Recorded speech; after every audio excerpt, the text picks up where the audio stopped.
Qozog'iston Xitoyga qarshi namoyish qilgan faoliyatchilarni ig'ir jazoladi.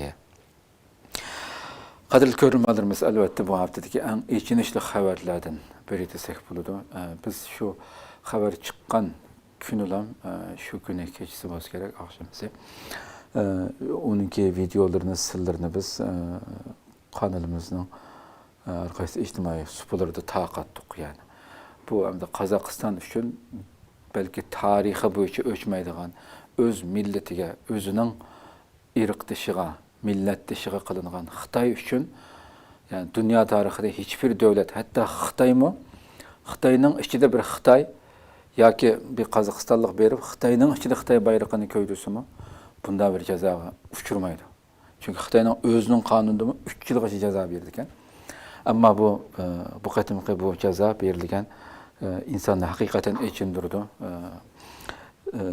Bu qatim 19 faoliyatchining, yani buningki hikoyasini, buning qissasini bilmasam de o'z vaqtida shu Xitoyningki bayrog'i va Xi Jinpingning rasmini ko'ydirib norozilik namoyishida shu sabablik tutqun qilingan 19 faoliyatchi hamda bu.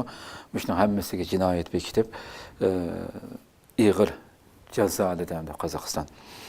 Bu xabarlar albatta ham Qozog'istonningki mustaqil kanallarda ham boshqa Erkin Yevropa radiosi o'xshash xabarlarda berildi. Qozog'istonning Taldyqo'rg'on shahridagi bir sud mahkamasi 13-aprel yopiq sud ochib, oxirgi hukmni e'lon qilgan.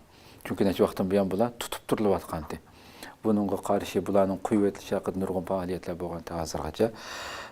Mazkur faoliyatchilar atalmış millatlar aro o'chmanlikka qutratqo'lik qilish jinoyati bilan ayblangan bo'lib, 19 kishining 11ga 5 yillik qamoq jazosi berilgan.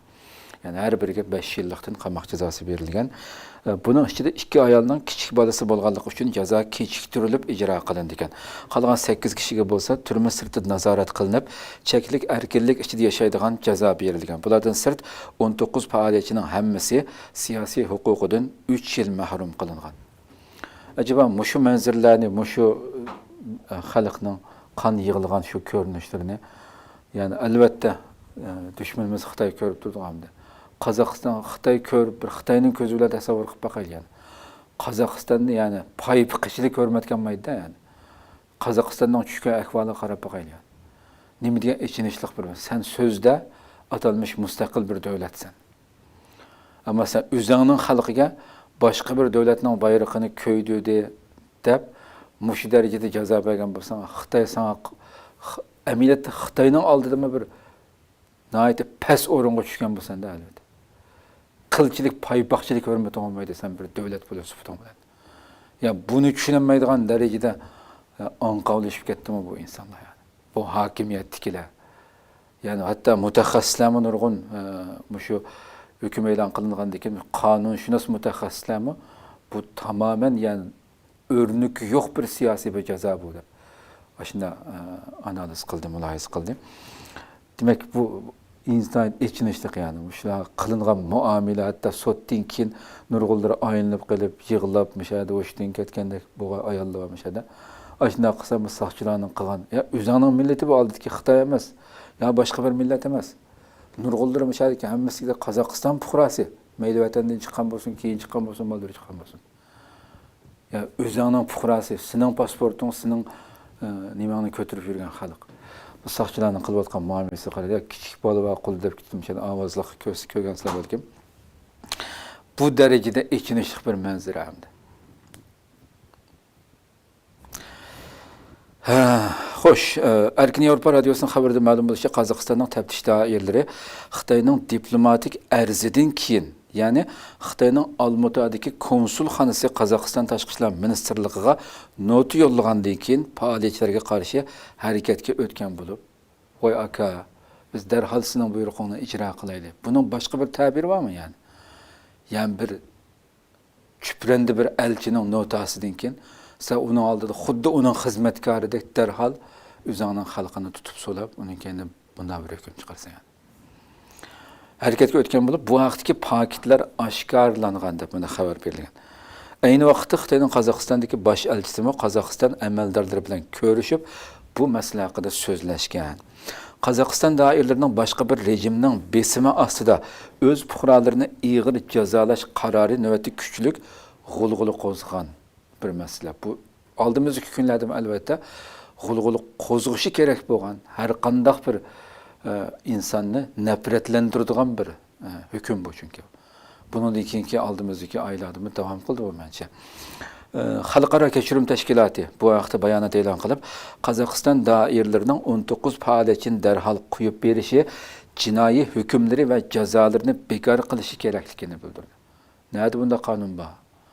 Deb bu hukmning butunlay adolatsiz bo'lganligini bildirdi.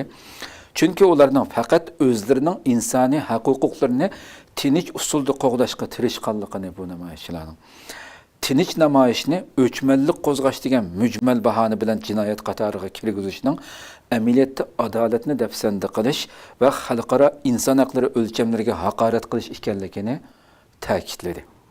Xalqaro kechirim tashkiloti. Bultur 14 noyabr Qozog'istonning Almaty shahridagi Uyg'urlar ko'p o'ltiraqlashgan. Buningki eng dastlabki mazgiliga qaytsak, mana shu ko'rinishlar o'z vaqtida biz suhbatni qildik bu vaqtda.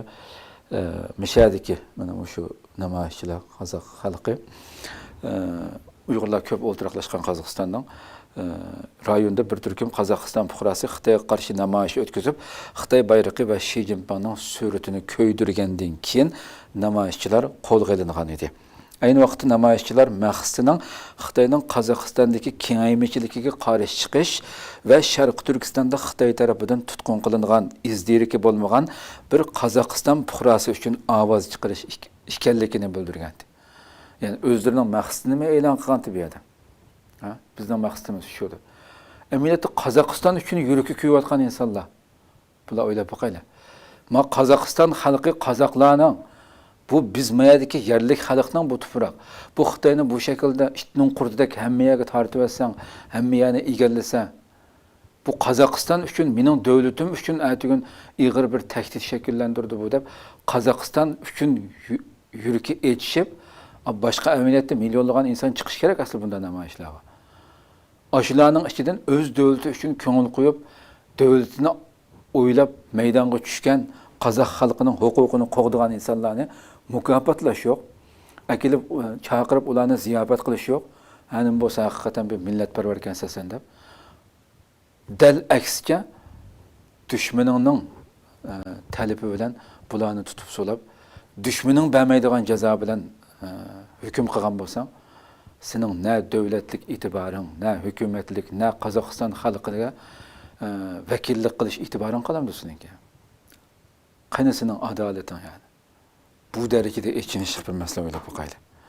Albatta, buningga butun har qanday bir turk, har qanday bir dunyo ahli cho'qim buningga ig'ir qarshi chiqishi, oldimizgi kunlarda har xil faoliyatlar Qozog'istonga jiddiy besim shakllantirilishi kerak bo'lgan bir ichinishli bir voqea bu. Shu qarab boqaylik, shu onalarimizninki, shu ayollarning, bolalarning yig'izariga arzimdi bu Qozog'istonning qilgan bu adolatsizligi.